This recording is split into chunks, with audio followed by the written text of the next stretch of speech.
দই পাওয়া যাচ্ছে? হ্যাঁ, আমাদের এখানে বগুড়ার দই পাওয়া যায়।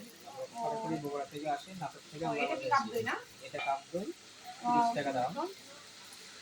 তো আমাদের বাসুদেবপুরে অলরেডি বগুড়ার দই পাওয়া যাচ্ছে, আর এখানে কাপ দই থেকে শুরু করে এখানে সব রকম দই পাওয়া যায়। তো কড়াবাটি, দইগুলো আপনারা দেখুন, একটু দেখলেই বুঝতে পারবেন, অনেক সুন্দর আর খেতেও অনেক লোভনীয় মনে হচ্ছে। তো একবার হলেও ট্রাই করবেন, আর ইফতারি তো অবশ্যই ট্রাই করবেন। তাহলে সারাদিন ইফতার শেষে কলিজা ঠান্ডা রাখার জন্য বগুড়ার দই বেস্ট। পাওয়া যায়, চাইলে আপনারা এখানে বসেও খেতে পারবেন, সেরকম ব্যবস্থাও করা আছে। রসগোল্লাই কলা পাওয়া যায়। রসগোল্লা, রসমালাই হ্যাঁ, ব্যবস্থাটা অনেক ভালো হয়েছে আর আমার কাছে অনেক বেশি ভালো লাগলো। কারণ বাসুদেবপুরের মধ্যে আমাদের এরকম একটা প্লেস নেই যেখানে বসে একটু নিরিবিলিতে একটু ঠান্ডার দই খাওয়া যাবে।